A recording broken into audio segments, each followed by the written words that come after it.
El despacho olía a papel viejo y lavanda, igual que la última vez que estuve aquí, 2 días después del funeral de Solomon. Aquel día, Sabine Arlo apenas habló, como siempre. Se limitó a darme el pésame. Me entregó una carpeta delgada con documentos del patrimonio y dijo que habría más cuando llegara el momento. Hoy, al parecer, era ese momento. Empujó un sobre por la mesa, como si pesara más de lo que debería. Estaba sellado con cera, y mi nombre, Elías, estaba escrito en la letra cuadrada y pausada de Solomon, tan familiar que por un instante me robó el aliento. Pasé el dedo por el borde antes de romper el sello. Dentro había una carta de 2 páginas y un anexo legal, sellado y notariado. Leí la carta en silencio. Sin florituras, sin sentimentalismos largos, solo Solomon siendo Solomon, directo, estratégico, preciso. Elías, si estás leyendo esto, es porque hicieron exactamente lo que predije. Les di tiempo. Les di cuerda. Quería que lo vieras por ti mismo. Como el poder corrompe con facilidad. Como las sonrisas esconden cuchillos. Ahora es tuyo. No la carga, no la limpieza, el control. 92% efectivo desde el momento en que intenten borrarte. Releí esa frase 3 veces. 92%, una mayoría absoluta y silenciosa. Mis dedos apretaron el borde de la página. Mi pulso no se aceleró. Mi respiración no se entrecortó. Solo me quedé allí, absorbiéndolo, como me habían enseñado a procesar datos críticos, despacio, a fondo, sin pánico. Solomon no solo había confiado en mí. Había planeado mi exilio como si fuera inevitable. Había observado cómo Royce escalaba con carisma, nunca con competencia, y había creado esta cláusula no como un premio, sino como un salvavidas para la empresa, para la misión. Doblé la carta por sus pliegues gastados y la guardé de nuevo en el sobre. Sabine no dijo nada. No hacía falta. Ambas sabíamos lo que venía después. Al salir, el aire era fresco y cortante contra mi piel. Mis botas crujieron sobre la gravilla con propósito. Para cuando llegué al borde del aparcamiento, ya había decidido. Cuando Royce me llamó a su despacho esa mañana, estaba preparado. Royce Talcott amaba su despacho como si éste le devolviera el amor. Paredes de cristal, plantas cuidadosamente seleccionadas, un halo de luz sobre el escritorio de diseño. La vista tras él mostraba el horizonte de Palo Alto, pero el reflejo en el cristal siempre fue su parte favorita. Se puso de pie cuando entré, escenificando cortesía como si fuera una charla TED. Elías, dijo con esa sonrisa que nunca llegaba a sus ojos. Gracias por venir. Me senté sin que me invitara. Miró la carpeta frente a él, una cosa fina, probablemente preparada más por apariencia que por sustancia. Hemos estado evaluando una reestructuración, comenzó, con la voz suave, teñida de una simpatía fabricada. Nueva visión, nueva dirección. Asentí una vez. No iba a facilitarle las cosas. Continuó, has sido un activo increíble, de verdad, pero con el rumbo que está tomando Ardentis, necesitamos un liderazgo más visible, más público. Eres brillante, claro, pero demasiado técnico, demasiado reservado, no lo bastante enfocado en la marca. Terminé por él. Su sonrisa vaciló medio segundo. Bueno, sí. Deslizó los papeles de despido por el escritorio, un paquete de indemnización que probablemente parecía generoso en el papel, diseñado por alguien que pensaba que la mayor ofensa era una salida elegante. Tomé el bolígrafo, firmé mi nombre sin dudar. El clic del bolígrafo resonó más de lo que debería. Me observó de cerca, esperando un titubeo, una protesta. No le di ninguna. Eso es todo, dijo. Sin comentarios. Tapé el bolígrafo y lo dejé con suavidad sobre la carpeta. Querrás guardar ese bolígrafo, dije, levantándome. Lo necesitarás pronto. Soltó una risita, insegura. Lo estás tomando demasiado bien. No respondí. Caminé hacia la puerta, firme, sin prisa. Que se quedara con su actuación. Yo tenía el guión real en el bolsillo de mi abrigo. El pasillo estaba silencioso.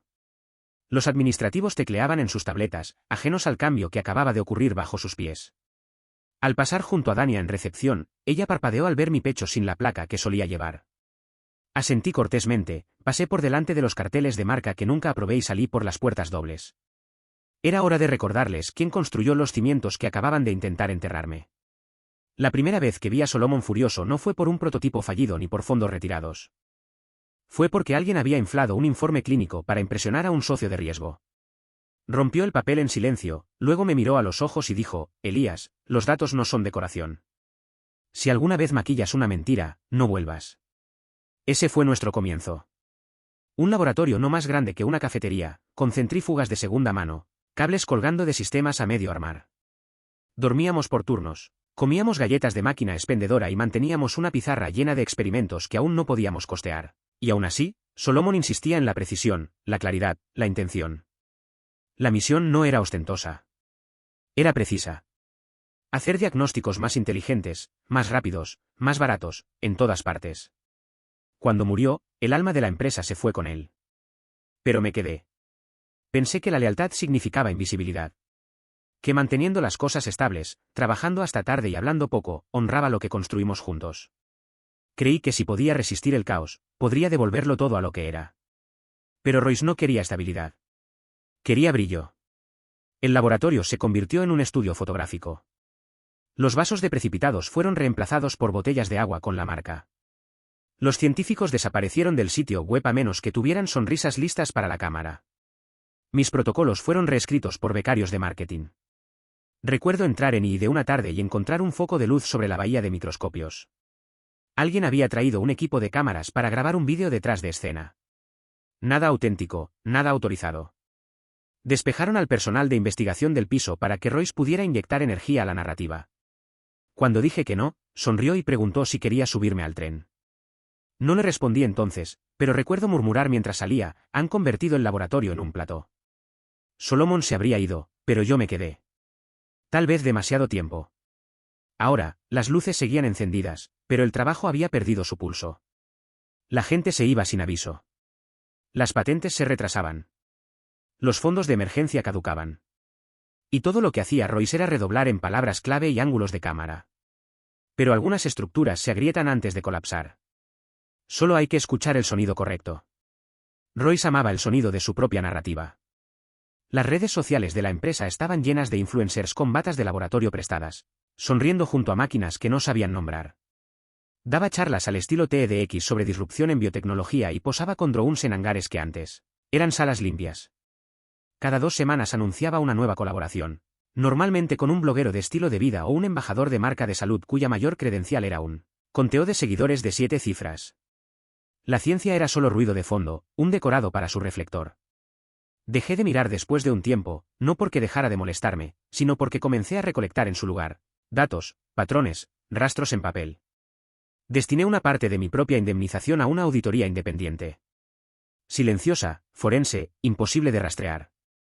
Sabine sabía a quién contratar. Siempre lo sabía. En 2 semanas, el expediente comenzó a tomar forma. Para la 4ª semana, era lo bastante grueso como para cerrar un archivador. Fondos de subvenciones mal utilizados, violaciones de seguridad eliminadas de los registros de inspección, comisiones a proveedores, reembolsos de viajes que no tenían nada que ver con el negocio, boletos de primera clase a Aspen durante ventanas críticas de financiación, facturados como desarrollo de partes interesadas. Un memorando detallaba un retraso en el equipo de laboratorio porque Royce había redirigido el presupuesto de envío para financiar una campaña mediática. Y lo peor de todo, 3 quejas internas de seguridad de técnicos subalternos que nunca recibieron seguimiento. Una de ellas señalaba un mal funcionamiento en el almacenamiento del ala criogénica. Los otros 2 empleados abandonaron la empresa días después de presentarlas. Sabine me entregó el archivador en silencio. Me senté con él en la mesa de mi cocina durante 1 hora antes de abrirlo. Cada página pesaba más que la anterior, no porque no lo esperara, sino porque una parte de mí había esperado que no fuera tan grave, que tal vez, solo tal vez, él fuera solo incompetente. Pero no, esto no era ignorancia. Era coreografía. Royce era el titiritero. Lo había escenificado todo para los aplausos. Cerré el archivador, exhalé una vez y sentí mi pecho inmóvil. Él construyó este escenario. Que actúe. Que se regodee. Lo dejaré dirigir el espectáculo un poco más, hasta que el telón caiga exactamente donde yo quiero. Y ya sabía qué escena pondría fin al acto. Releí la carta de Solomon tarde una noche, mucho después de que la casa se quedara en silencio. El papel estaba desgastado, suave por el manejo, sus bordes ya no cortaban. La había doblado y desdoblado tantas veces que conocía cada línea solo con el tacto. Pero había una frase que no había escuchado del todo hasta ahora. Cuando la gente cree que no tienes poder, te muestran exactamente quiénes son. No hablaba solo de la empresa. Hablaba de las personas que pensaban que podían moldear su ADN a su propia imagen, que me sonreían en las reuniones mientras votaban para disolver el Consejo de Ética, que brindaban en almuerzos con catering mientras el personal de cumplimiento salía por la puerta trasera. Esto no se trataba de venganza. Ya no. Nunca lo había sido realmente. La venganza es reactiva, alimentada por el ego. Esto era diferente.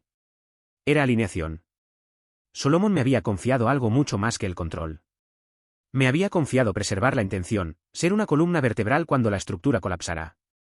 Miré a mi alrededor en mi apartamento, cajas que no había desempacado en 2 años, notas clavadas sobre borradores de investigación antiguos, un mapa de proyecto que nunca tuve la oportunidad de presentar. Toda mi vida adulta había girado en torno a construir algo que importara. Y cuando ese edificio fue secuestrado, intenté mantenerlo estable desde las sombras. Eso ya no era suficiente. Llamé a Sabine la mañana siguiente. Su voz era calma, mesurada, como siempre. No preguntó si estaba seguro. Solo dijo, es hora. La junta de accionistas se reuniría en 5 días hábiles. Oficialmente, era una actualización operativa trimestral. Extraoficialmente, sería el punto de inflexión. No envié advertencias, no hice solicitudes. Que Royce ensayara sus puntos de discusión y su sonrisa. Que el equipo de iluminación ajustara sus focos y los becarios reorganizaran el orden de los asientos. Él pensaba que la reunión sería su escenario otra vez, pero esta vez yo entraría por las puertas principales con el archivador en una mano y el futuro de la empresa en la otra. Y no estaría solo. Las puertas de la sala de juntas estaban entreabiertas, lo justo para escuchar a Royce a mitad de una frase. Estaba en modo actuación completa, gesticulando hacia una diapositiva titulada Marco de descubrimiento comercializable. La pantalla detrás de él destellaba con palabras de moda y flechas codificadas por colores que no llevaban a ninguna parte. Y al redefinir nuestra cartera como una iniciativa de impacto comunitario, hemos elevado nuestras métricas de compromiso en un 34%, dijo, con la voz vibrante, casi eufórica. La junta rió cortésmente. Algunos asintieron, otros parpadearon lentamente, intentando parecer despiertos. Esperé hasta que pasó a la siguiente diapositiva. Una foto de un influencer sonriente con bata de laboratorio junto a una centrífuga. Entonces entré. La sala se congeló. La boca de Royce seguía abierta a mitad de palabra, pero no salió ningún sonido. Su mirada se posó en mí, y parpadeó con fuerza, como si al hacerlo 2 veces pudiera hacer que desapareciera. Elías, dijo finalmente, con su sonrisa temblando. No estás, quiero decir, esto no es. Esto ya no es una reunión de estrategia, dije, mi voz calma, firme. Es una sesión de accionistas. Detrás de mí, Sabine entró por la puerta, con una carpeta de cuero bajo el brazo. No dijo una palabra mientras comenzaba a repartir documentos alrededor de la mesa, cada uno deslizándose con un golpe suave, como una sentencia silenciosa. Royce soltó una risa breve, seca, insegura. Perdón, ¿qué es esto? ¿Algún tipo de espectáculo? Sabine levantó la vista. Estos son documentos notariados que confirman una transferencia de control diferida ejecutada bajo el patrimonio del Dr. Solomon. Desde hace 2 semanas, Elias Vaughan posee el 92% de las acciones con derecho a voto de Ardentis Biolabs. El silencio no fue dramático. Fue quirúrgico. El rostro de Royce perdió todo color, la sangre retrocediendo de sus mejillas como si alguien hubiera apagado un interruptor. Recorrió la sala con la mirada, esperando que alguien, cualquiera, lo defendiera. Nadie se movió. No puedes simplemente entrar aquí y secuestrar una sesión, murmuró. Esto es absurdo. No, respondí, colocando mi propia copia del fideicomiso sobre la mesa. Lo absurdo es pensar que un título temporal significa poder permanente. Miró los documentos, con los labios entreabiertos, los ojos recorriendo las firmas.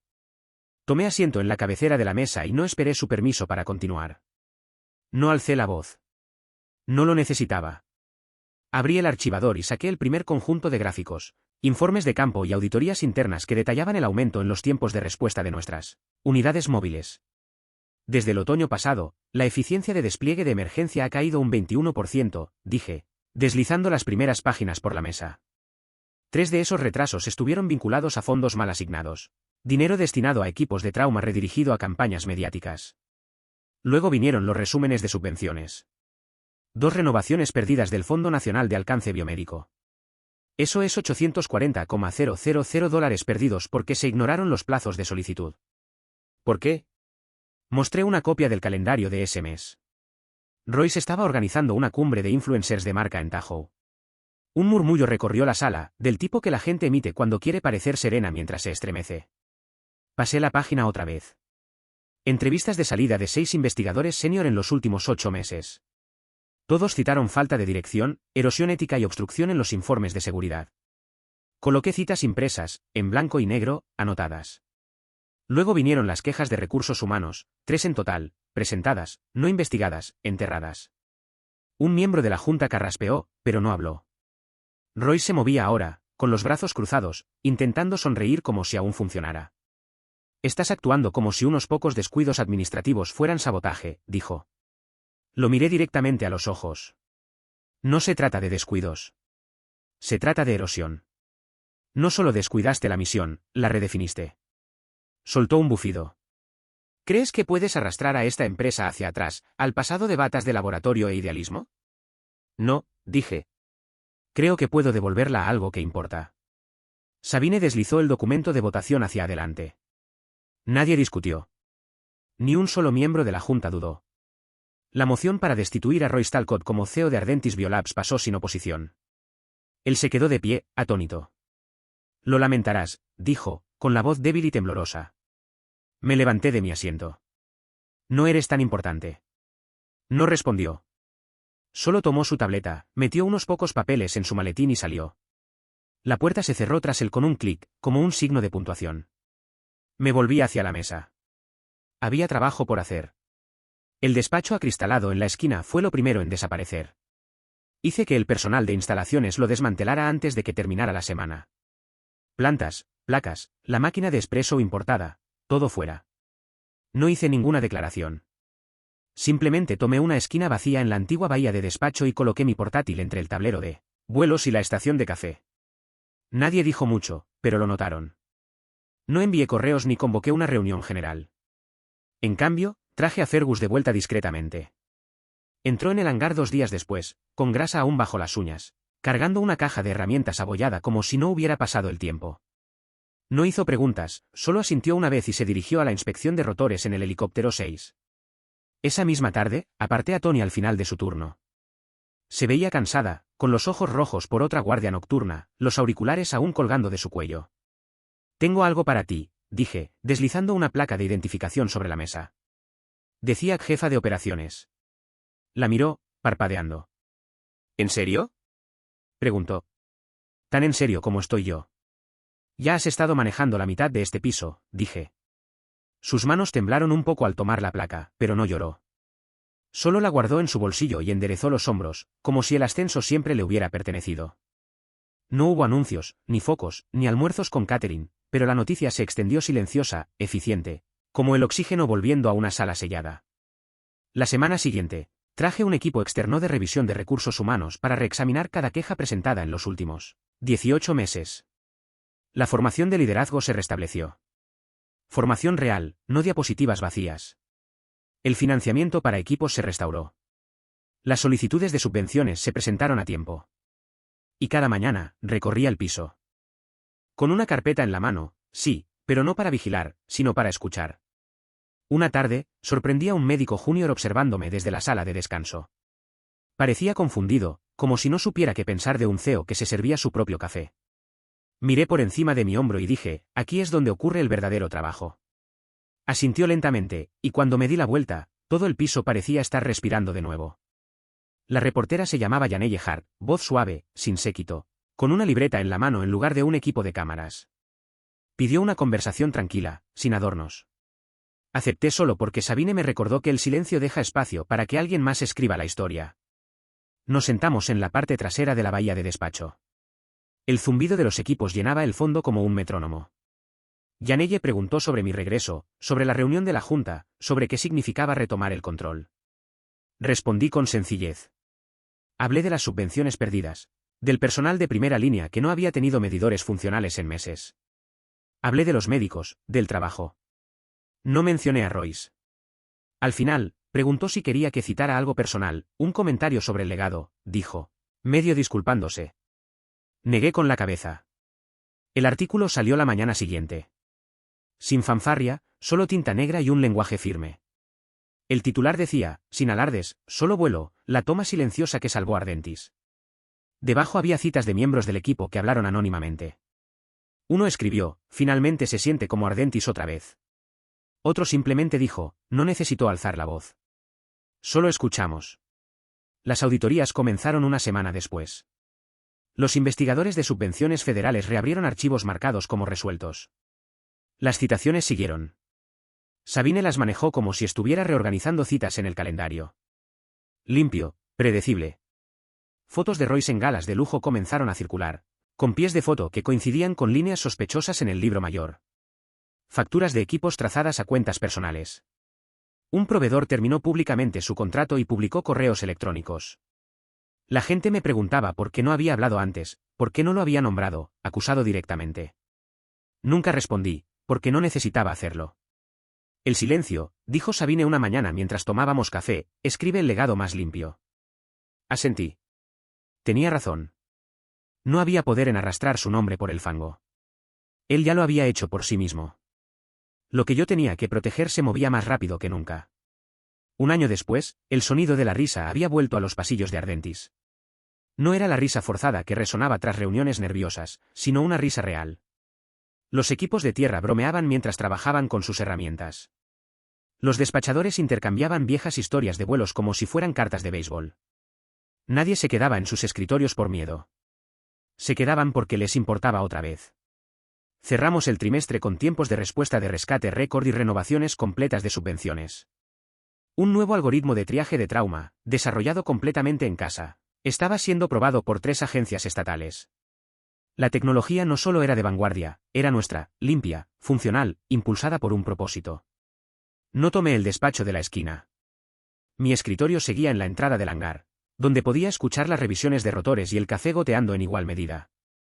Cada mañana recorría la línea en silencio, asintiendo a los mismos mecánicos que una vez pensaron que serían reemplazados por equipos de relaciones públicas y sesiones de fotos. Ellos devolvían el gesto. Sin ceremonias, solo reconocimiento. Cerca de la pared este, donde la luz entraba más cálida, colgaba una foto enmarcada de Solomon.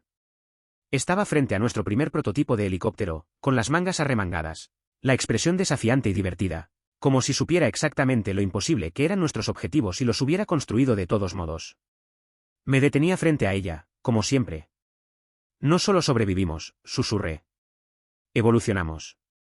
Mi reflejo en el cristal no parecía más joven, solo más firme. Menos como la sombra detrás de la cortina, más como alguien que sabía exactamente que escondía esa cortina y había elegido desmantelarla pieza por pieza. Toqué el borde del marco. Tu empresa se convirtió en la mía, dije suavemente. Y sigue volando. Desde el asfalto, el zumbido grave de un rotor de nueva generación se alzó, nuestra primera unidad de rescate híbrida a gran escala, equipada con mapeo de terreno por inteligencia artificial y asistencia de vuelo autónomo. Llevaba el antiguo distintivo de Solomon, cuidadosamente repintado a mano. Ascendió al cielo con una tripulación novata a bordo y el viento del cañón a su espalda. No necesitaba un titular ni un micrófono. Solo observé cómo se elevaba. El peso de la carta de Solomon aún lo sentía en mi pecho, aunque ya no la llevaba conmigo. Sus palabras se habían asentado en mí, no como un mandato, sino como un recordatorio. Había confiado en mí no solo para proteger lo que construimos, sino para llevarlo más allá, para hacerlo respirar de nuevo. Y lo estaba haciendo. Los pasillos estaban vivos, no con el eco de reuniones vacías, sino con el pulso de un propósito compartido. Los equipos de tierra trabajaban con una precisión que no necesitaba supervisión. Los despachadores coordinaban con una claridad que no requería gritos. Y yo, que había pasado años en las sombras, ahora caminaba bajo la luz, no para ser visto, sino para ver. Para asegurarme de que cada tornillo, cada cable, cada decisión estuviera alineada con lo que Solomon había imaginado y lo que yo ahora sabía que podíamos lograr. Una tarde, mientras revisaba un informe de campo junto al hangar, uno de los nuevos médicos se acercó. Era joven, apenas unos meses en el equipo, pero tenía esa chispa en los ojos que reconocí de mis primeros días con Solomon. Señor Vaughan, dijo, titubeante. ¿Puedo preguntarle algo? Asentí, dejando el informe a un lado. ¿Por qué no hace más ruido? Quiero decir, después de todo esto, podría estar en todas partes, en entrevistas, en conferencias. Pero está aquí, con nosotros. Sonreí, no con la sonrisa practicada de Royce, sino con algo más pequeño, más real. Porque el trabajo no necesita mi voz, dije. Necesita mis manos. Él asintió, como si entendiera, aunque quizás aún no del todo. Se alejó, y yo volví al informe, pero sus palabras se quedaron conmigo. No estaba aquí para ser visto. Estaba aquí para construir, para reparar, para preservar. Y en cada rotor que giraba, en cada vida que salvábamos, sentía a Solomon a mi lado, no como un fantasma, sino como un eco de lo que significaba hacer las cosas bien. El viento soplaba fuerte esa tarde, trayendo el olor a combustible y metal caliente desde el asfalto. Cerré los ojos por un momento y dejé que me envolviera. Ardentis no era solo una empresa. Era una promesa. Y yo la estaba cumpliendo. El sol se ponía sobre el hangar, tiñendo el cielo de un naranja que se reflejaba en las hélices inmóviles. Me quedé allí un momento, con las manos en los bolsillos, escuchando el zumbido lejano de una unidad que regresaba de una misión. Los equipos en tierra ya estaban en movimiento, descargando equipo médico, revisando los registros de vuelo, moviéndose con una sincronía que no necesitaba órdenes. Había algo en esa escena que me hacía detener, no para supervisar, sino para absorberla. Esto era lo que Solomon había visto en su mente hace tantos años, no un imperio, no un escenario, sino un sistema que funcionaba, que salvaba vidas, que respiraba con propósito. Me apoyé contra la pared del hangar, dejando que el metal frío se presionara contra mi espalda. Había pasado un año desde la reunión de la Junta, un año desde que el suelo bajo Ardentis cambió para siempre. Pero no era el cambio lo que me mantenía despierto por las noches. Era la responsabilidad. No la carga de liderar, sino la necesidad de no fallar a los que confiaban en mí, a los que confiaban en nosotros. Cada decisión que tomaba ahora, cada línea de presupuesto que aprobaba, cada protocolo que revisaba, llevaba el peso de esa promesa. No era solo por Solomon. Era por Tony, que ahora dirigía las operaciones con una precisión que hacía que los turnos fluyeran como agua. Era por Fergus, que volvía a sonreír mientras ajustaba rotores como si fueran extensiones de sus propias manos. Era por los médicos novatos que llegaban con ojos brillantes y preguntas audaces, y por los veteranos que se quedaban hasta tarde no por obligación, sino porque creían en lo que hacíamos. Una noche, mientras revisaba un nuevo esquema de despliegue en mi escritorio improvisado, Tony se acercó, todavía con su placa de jefa de operaciones reluciendo bajo la luz del hangar. Elías, dijo, apoyándose en el marco de la puerta. ¿Alguna vez pensaste en dejarlo todo? La pregunta no me sorprendió, pero me hizo pausar. Miré los papeles frente a mí, llenos de diagramas y notas garabateadas. Hubo un tiempo, dije, en que pensé que quedarme en las sombras era suficiente. Que si seguía trabajando, manteniendo las cosas estables, podía evitar el caos. Pero no. No pensé en irme. No realmente. Esto es lo que soy. Ella asintió, como si lo hubiera sabido todo el tiempo. Entonces, ¿por qué lo haces tan callado? Podría ser el rostro de esto, ¿sabes? La gente te seguiría a cualquier parte. Me reí suavemente, algo raro para mí. No quiero que me sigan, dije. Quiero que trabajen conmigo. Quiero que crean en esto tanto como yo. Tony sonrió, una sonrisa cansada pero genuina, y se alejó hacia el siguiente turno. Su pregunta se quedó conmigo, no porque dudara de mi respuesta, sino porque me hizo darme cuenta de cuánto había cambiado. Ya no era el hombre que se escondía detrás de los datos, que dejaba que otros tomaran el centro del escenario. Pero tampoco era Royce, buscando focos y aplausos. Era algo intermedio, alguien que había encontrado su lugar no en la cima, sino en el núcleo, donde el trabajo real latía. Los días siguientes fueron un torbellino de movimiento. Restauramos un programa de capacitación para médicos de campo, uno que priorizaba habilidades prácticas sobre presentaciones brillantes. Contratamos a 2 nuevos ingenieros biomédicos, ambos recién salidos de la universidad, pero con una pasión que me recordaba a mis primeros días con Solomon. Revisamos los protocolos de seguridad del ala criogénica, asegurándonos de que las quejas ignoradas por Royce fueran abordadas y corregidas. Cada paso era pequeño, metódico, pero juntos construían algo más grande. Algo sólido. Una mañana, mientras caminaba por el piso, vi a un grupo de técnicos reunidos alrededor de una tableta, riendo por un vídeo de un dron de prueba que se había estrellado en un arbusto durante una simulación. Me acerqué, y uno de ellos, un chico joven con el cabello desordenado, me miró y dijo, «Señor Bowen, ¿quiere ver esto? Es un desastre, pero es nuestro desastre». Sonreí y me incliné para mirar. El dron estaba atrapado en las ramas, girando torpemente mientras los técnicos en el vídeo reían. No era perfecto, pero era nuestro. Y eso era suficiente. Me alejé, sintiendo el peso ligero de la carta de Solomon en mi memoria. No necesitaba llevarla más. Sus palabras estaban grabadas en mí, en el trabajo, en el sonido de las risas que llenaban el hangar. Ardentis no solo había sobrevivido. Había encontrado su pulso de nuevo, y yo estaba decidido a mantenerlo latiendo. El amanecer se deslizaba sobre el hangar, pintando las nubes con un rosa suave que parecía demasiado delicado para el rugido de los rotores. Me quedé en el borde del asfalto, con una taza de café enfriándose en mis manos, observando cómo el equipo preparaba la unidad híbrida para su primera misión oficial. Los técnicos revisaban los sensores de mapeo, los médicos cargaban kits de trauma, y el piloto, una mujer joven con la misma chispa que vi en mí hace años, hacía un último control del sistema de vuelo autónomo. El distintivo de Solomon, repintado con cuidado en el lateral del helicóptero, brillaba bajo la luz temprana. No había cámaras, ni influencers, ni discursos preparados. Solo el trabajo, crudo y real, desplegándose como siempre debió ser. Caminé hacia la foto de Solomon en la pared este, como hacía cada mañana. Su rostro seguía siendo el mismo, mangas arremangadas, mirada que desafiaba lo imposible con un toque de diversión. Me detuve frente a ella, no para hablar, no para prometer, sino para sentirlo. Habíamos llegado más allá de lo que él soñó, no porque fuéramos más grandes, sino porque éramos más fuertes, más claros, más nosotros. Elías, dijo una voz a mi espalda.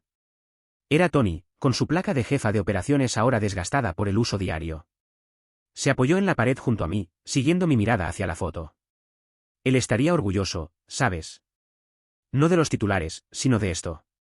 Señaló hacia el hangar, donde el equipo trabajaba en un ritmo que no necesitaba mi supervisión. No respondí de inmediato. Solo asentí, dejando que sus palabras se asentaran. No se trataba de orgullo, no realmente. Se trataba de intención, de mantener viva la chispa que Solomon encendió en un laboratorio destartalado hace tantos años.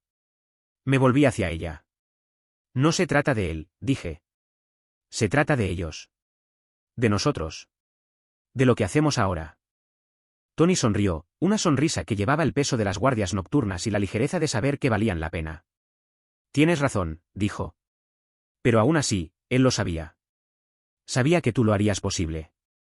No discutí.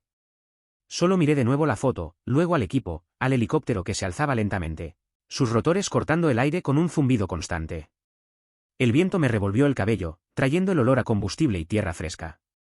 Por un momento, cerré los ojos y dejé que todo se hundiera, el sonido, el movimiento, la certeza de que esto era lo que importaba. Cuando los abrí, el helicóptero ya estaba en el aire, inclinándose hacia el cañón, su silueta recortada contra el cielo que se aclaraba. Los equipos en tierra comenzaron a dispersarse, pasando a la siguiente tarea sin pausa. No necesitaba dar órdenes. Ellos sabían lo que había que hacer. Más tarde ese día, Sabine me encontró en mi escritorio junto al hangar, revisando un informe sobre la nueva red de triaje. Se sentó frente a mí, con una carpeta delgada en la mano, como siempre. No dijo nada al principio, solo me observó con esa mirada suya que veía más de lo que yo quería mostrar. Finalmente, habló. ¿Has cambiado, Elías? No en voz alta, pero aquí. Se tocó el pecho. Antes eras el hombre de Solomon. Ahora eres el tuyo. Me detuve, con la pluma suspendida sobre el papel. No lo había pensado así, pero tenía razón. Había pasado de ser la sombra de alguien más a ser el hombre que cargaba el peso de la misión, no porque tuviera que hacerlo, sino porque era mío. Gracias, dije simplemente. Ella asintió, deslizó la carpeta hacia mí y se levantó. Era un informe de auditoría final, limpio, sin cabos sueltos. Las investigaciones sobre Royce se habían cerrado, los contratos sospechosos terminados, los fondos desviados recuperados. Pero no lo leí de inmediato. En cambio, miré hacia el hangar, donde un nuevo grupo de médicos practicaba simulaciones de rescate, sus voces mezclándose con el eco del metal. Ardentis no solo estaba viva. Estaba creciendo, evolucionando, convirtiéndose en algo que ni siquiera Solomon podría haber imaginado del todo.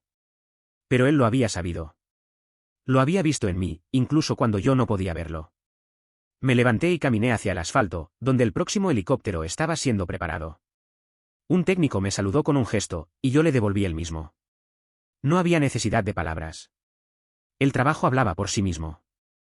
El sol estaba alto ahora, bañando el hangar en una luz que sentía como una promesa renovada. No necesitaba un escenario, ni un micrófono, ni un titular. Tenía esto, el pulso de un equipo que creía, el zumbido de un rotor que llevaba nuestro propósito al cielo. Toqué el borde de la foto de Solomon una última vez. Seguimos volando, susurré. Y luego me giré, regresé al trabajo, al latido de Ardentis, que ahora era tan mío como suyo.